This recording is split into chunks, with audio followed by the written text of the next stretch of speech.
Good evening, everyone. Today is a recap of the NGS headline wave because it just finished at the time of this recording. And the very first thing we need to talk about is, of course, the Rimuru collaboration, or the I've got reincarnated as a slime, or whatever the heck the English name is. But nevertheless, we're getting Rimuru. Not this month, though. We're getting it next month, as this month is gonna be Niji Sanji.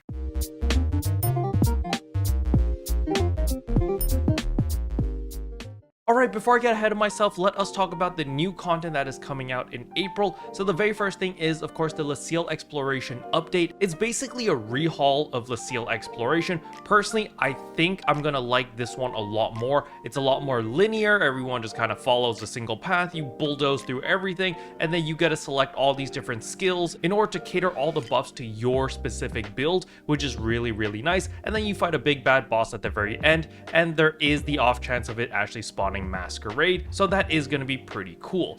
Now, do keep in mind that the developers did say that this is kind of a trial version, so we're not going to get this permanently as a replacement to Leciel Exploration. They're going to let us try this out for a month, and then if we like it, we'll give feedback. If we don't like it, it's fine, because they're going to revert it back to the old Leciel Exploration that we know right now. And then Sega threw a wrench that was not in my bingo card, and they've added a new legend rarity with new mechanics for weapons. This is really, really interesting.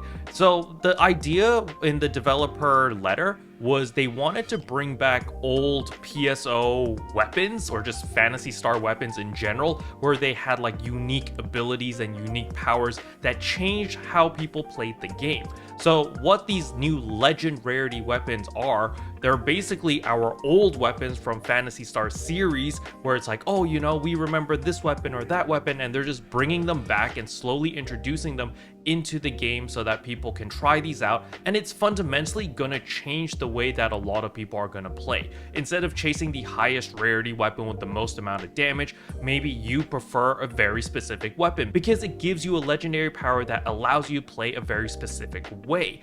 So I really like this idea, because in order to make the legend rarities, you actually upgrade previous weapons, like your old weapons. You don't need to farm for this. You literally just get your old weapons and you can upgrade them into these legend rarity weapons, which will give you those legendary powers.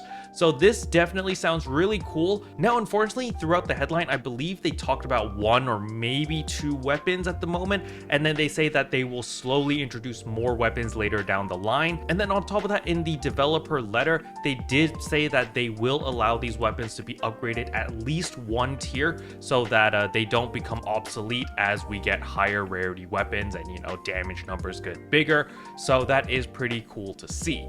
Now, on top of that, there is also a new 12-star rarity weapon, the Klerodim weapons over here, which increase your critical rate as well as damage resistance and reduce the PP cost consumption of your photon arts as well as techniques, and also allows you to down enemies a little bit easier. This does sound pretty awesome. However, a lot of it is going to depend on how much crit rate it actually gives you. It's going to need to give you a hefty amount of crit rate in order to convince people to switch over to this weapon, because I believe a lot of people just finally upgraded to their Acosalia weapons, and they probably aren't willing to re-farm and re-upgrade another weapon. However, there is a silver lining to these Klerodim weapons, in the sense that they are similar to Eridim weapons, where you can transfer all of your augments without having to use an augment transfer pass. So that is very, very helpful. So let's say that you really do want to transfer over and use the Klerodim weapons, but you have an Acosalia weapon, for example. In theory, you should be able to transfer all of your augments over to the new weapon without using an augment transfer pass.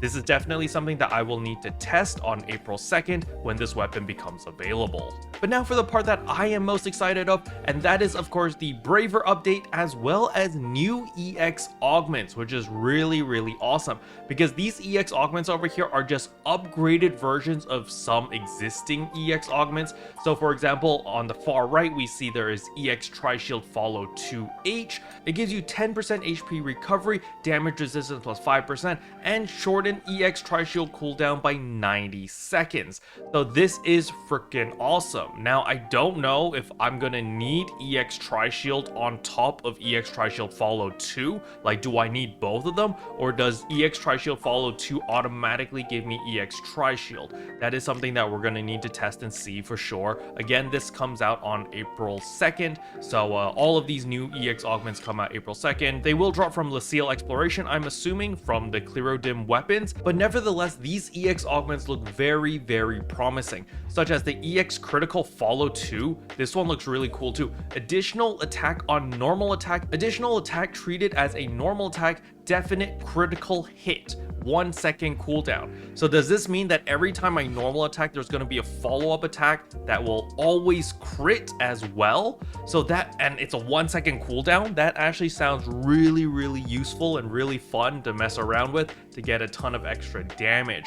But all of these sound really, really cool, and I definitely will be testing them out. Now, on top of these new EX augments, they're also introducing new Defi type augments. So the Defi augments were for dual quest. They're introducing a new Defi augment, which is just for all the dual quests. So you don't need to build like 5 separate armors for all the different dual quests. You can literally just build one set of armor, one weapon, and be able to use it for all the different dual quests very, very easily. However, since we have Masquerade, personally, I don't think this is necessary, as you can just run Masquerade over and over and over with whatever gear you have right now, and you're going to be able to clear it. You know, you won't be able to clear floor 100 unless like you're a god tier gamer or you've heavily invested into your gear, but up to 99, you can pretty much clear most of it very, very easily, and you'll be able to farm all of the different dual quest augments simply by just running Masquerade.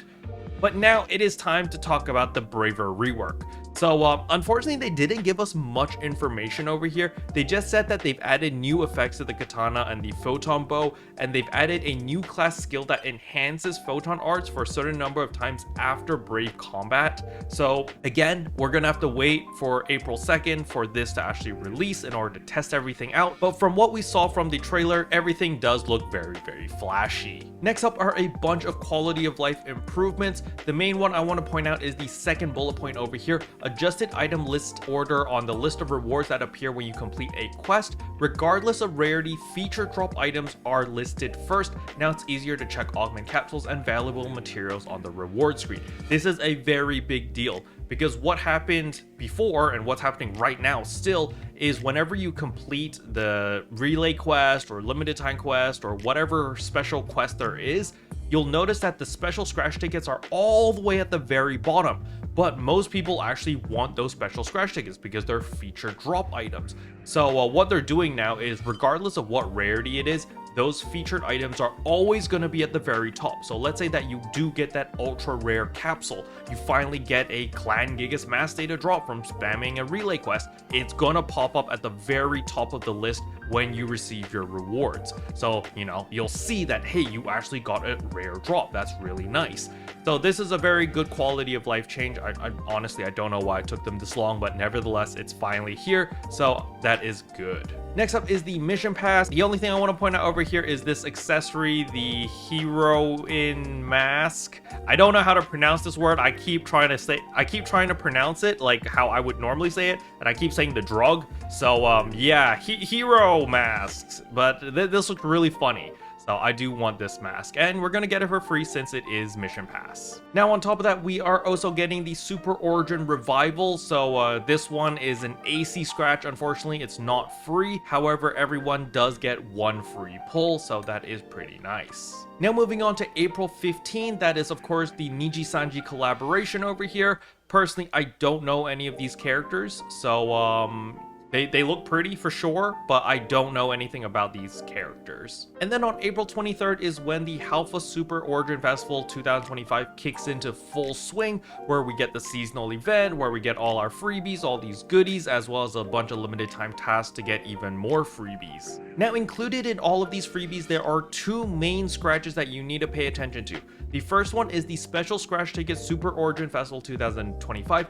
Remember, these are farmable tickets. They are free. All you need to do is play the game, run the limited time quest. You will earn a lot of these tickets. You do your dailies, you buy stuff from the seasonal shop, you can obtain a ton of these tickets.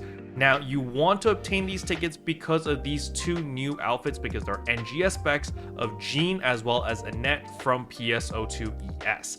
These two characters are very, very popular. I still don't know if I'm supposed to pronounce Jean's name as Jean or Jeanne, but nevertheless, I'm just going to continue to call her Jean for now. But this is awesome. I'm a big fan of Annette, so I'm going to be playing a ton in order to get Annette's outfit. So that's what I'm going to be doing. But on top of that, we also have the Revival SG Scratch Ticket Halfa Festival April 2025. So why is this one so important? Remember the LOL noob stamp? If you did not get the LOL noob stamp, now is your chance to get it again. However, there is a big change to this SG Scratch ticket compared to last year. And the biggest change is instead of getting 150 free pulls, we are getting 300 free pulls. So you might want to save your SG until the very last day and see what you get out of your 300 free pulls, because the chances of you getting the stamp that you want or getting whatever items you want is pretty high, and I do hope that everyone does get that stamp. But if you don't get the stamp, then you can spend your SG. You know, you can just go to doo-doo and say that you have incredibly bad luck. But nevertheless, it is pretty nice that we get 300 free pulls. Now, on top of that, there are also new items in this scratch. In the past 2 years, the items have mainly kind of just been recycled items with the occasional new item here and there. However, with this scratch in particular, we are getting some new items, which is of course the Rappy Omelette Rice over there. And what I'm super excited about is Faria's new hairstyle. So Faria's new hairstyle is definitely something I need. So if I don't get that out of my 300 free scratches, then I will cough up the star gems in order to guarantee that hairstyle. Now, on top of all these cosmetic items, they've also added in some useful enhancing items into the SG scratch. So as we can see over here, they've actually added some preset skill item protections level 3s in here, which is pretty nice because that basically means, like, you know, if you want to gamble and try to get a fix of 4, you can use this to protect your items so that those items don't get destroyed if it fails, so you get another attempt. So there are some pretty cool items in this scratch. Again, we're gonna have to wait until the 2030 in order to see the entire list of all the rewards, but just the Faria hairstyle alone is such a high value item, considering that you can get this with star gems and they're giving you 300 attempts to try to get it. I think most players should definitely jump on this opportunity. Alright, next up is a limited time urgent quest, Halfa Lake Counterattack Part 2. Basically just a powered up Dark Falls Aegis as usual. However, it's not going to be that difficult since it is an urgent quest. You can literally go in, beat the living daylights out of it. I do believe they're actually going to be releasing a scheduled urgent quest and we'll be able to run it twice. So, you know, we can take advantage of that. Now, the reason why you might want to run this at all is mainly going to be the new augment capsules, which are used to make your Magus Gigas Mastays.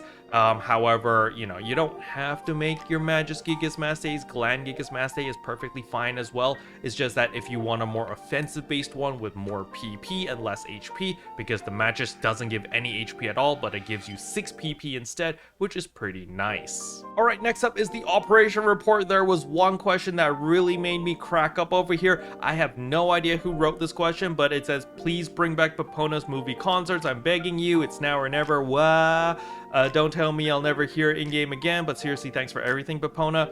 Whoever wrote this question, you're a genius. It's really funny. And yes, they are bringing back Papona for a period, you know, basically from tomorrow onward.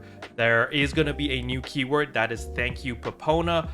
You're gonna have to wait till tomorrow in order to use the keyword. I think I haven't logged in today to try it yet, but nevertheless it does give you 100 card scratch vouchers, which is for Line Strike, as well as 3 Big Bang scratch ticket silvers, which is really nice because that's really useful. But nevertheless, whenever there is a music concert, there might be a chance of it being the movie concert of Mugen no Kiseki and Rare Drop Koi Koi, where it's Papona singing and dancing, so that is pretty nice. Now, another question that I personally have been wondering quite a lot also came up in the operation report, and that is of course Dark Falls Vial. Are we going to be able to fight it without using Mars? Because we all know that they're going to release a 4-man version of Dark Falls Vial. So in my head I was like, wait, are we really going to fight Dark Falls Vial in the Mars thing the entire time, where it can just like one-shot you out of the blue?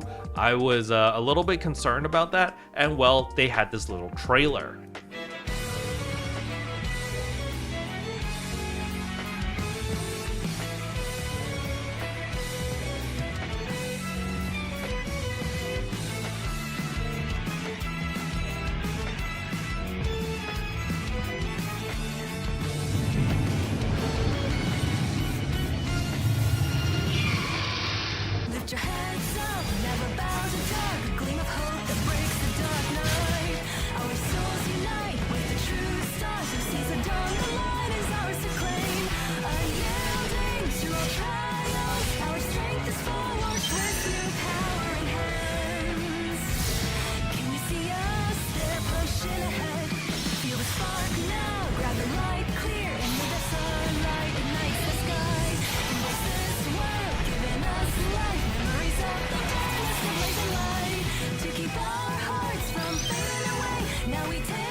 So as we can see from the trailer, there is going to be a Malignant Dark Falls Vial. It's probably going to be a 4-man version where it's super challenging, super hard, and we're probably going to get our 13-star rarity weapons or something from it, as it does come out in June. So there's still plenty of time before this comes out. And I really love Yui's reaction.